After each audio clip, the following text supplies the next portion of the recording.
Brought to you by NBC bearing, भारताची पहिली bearing उत्पादक।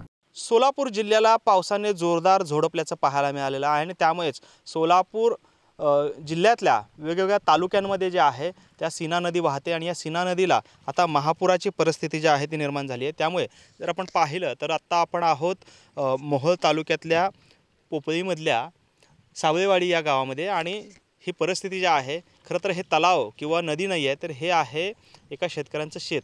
आणि आपण जर परिस्थिती पाहिली तर या शेतामध्ये अक्षरशः या नदीचं पाणी जे आहे ते आता या शेतात शिरल्याचं आपल्याला पाहायला मिळतं। खरं तर इथून नदी जी आहे ती 1 किलोमीटर अंतरापर्यंत आहे, मात्र तरीही पाणी इतक्या प्रमाणात आत आलेलं आहे। त्यामुळेच कुठेतरी आता या संपूर्ण शेतकऱ्यांची शेती जी आहे ती पाण्याखाली गेलेली आहे। केवळ शेतीच नव्हे तर आता गावसुद्धा पाण्याखाली जायची वेळ जी आहे ती या ठिकाणी झालेली आहे। आपण जर पाहिलं तर या ठिकाणी विविध पिकं जी आहेत तीसुद्धा पाण्याखाली गेलेली आपल्याला पाहायला मिळतात आणि त्यामुळेच आता हे सर्व पीक जे आहे ते अक्षरशः हातातून गेलेलं आपल्याला पाहायला मिळतं। आपल्यासोबत ग्रामस्थ आहेत, गावचे सरपंच आहेत। सरपंच साहेब, काय सांगाल, काय परिस्थिती तुमच्या गावामध्ये निर्माण झालेली? या मोहोळ तालुक्यातल्या पोपळीपैकी सावळेवाडी पोपळी हे ह्या सीना नदीचं पात्र लहान असल्यामुळे थोडा जरी पूर आला तरी पूर्ण क्षेत्र पाण्याखाली, ऊसाचं असेल, खरीप असेल, सोयाबीन असेल, तूर असेल, कांदा असेल, पूर्ण या पोपळी गावचे नदीपासून जवळजवळ 1.5 किलोमीटर अंतरापर्यंतची पूर्ण पिकं पाण्याखाली गेलेले ते आणि एक दिवस पाणी थांबलं नाही, 4-4 दिवस प्लॉटवर पाणी थांबतं। त्यामुळं पूर्ण पिकं बरबाद झालेले आहे ते आणि प्रत्येकाच्या घरामध्ये पाणी गेलेलं आहे आणि संसार उपयोगी सर्व वस्तूची नासधूस झालेली आहे।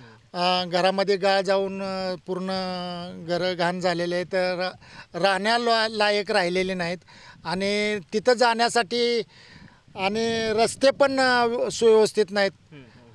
तर शासनानं नदीपासून 2 किलोमीटर 3 किलोमीटर तरी रस्ते पायाभूत करून द्यावेत अशी अपेक्षा आहे आणि झालेल्या पिकाचं तातडीनं पंचनामा करून काय ते शेतकऱ्याला तातडीची मदत तुम्हाला काय द्यायचे ते द्या, थोडे बहुत का होणार पण तातडीनं द्या शेतकऱ्याला। बरोबर। काही युवा शेतकरी आहेत, काय परिस्थिती तुमच्या गावामध्ये आहे आणि ही परिस्थिती किती वर्षापासून अशा पद्धतीची आहे, काय सांगा? ही परिस्थिती जास्त वर्षापासून आहे।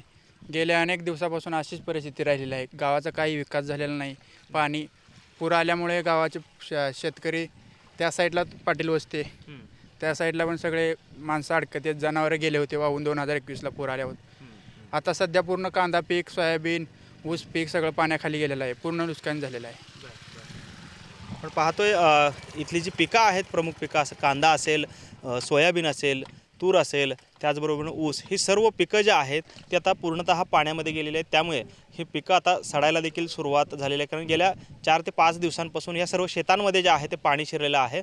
आपण जर पाहिलं की सीना नदीमध्ये मोठ्या प्रमाणात पाण्याचा प्रवाह जो आहे तो सोडण्यात आलेला आहे आणि त्यामुळेच आता या सीना नदी पट्ट्यातील जी गावं आहेत ती आता सगळी हळूहळू पाण्याखाली जायला सुरुवात झालेली आहे। जवळपास 1,80,000 पेक्षा अधिकचा विसर्ग जो आहे तो या नदीमध्ये सोडल्यामुळे ही परिस्थिती जी आहे ती पूर परिस्थिती निर्माण झाली आपल्याला पाहायला मिळते। कॅमेरामन अनिल कांबळेसह सागर सुरवसे, TV9 मराठी, मोहोळ, सोलापूर।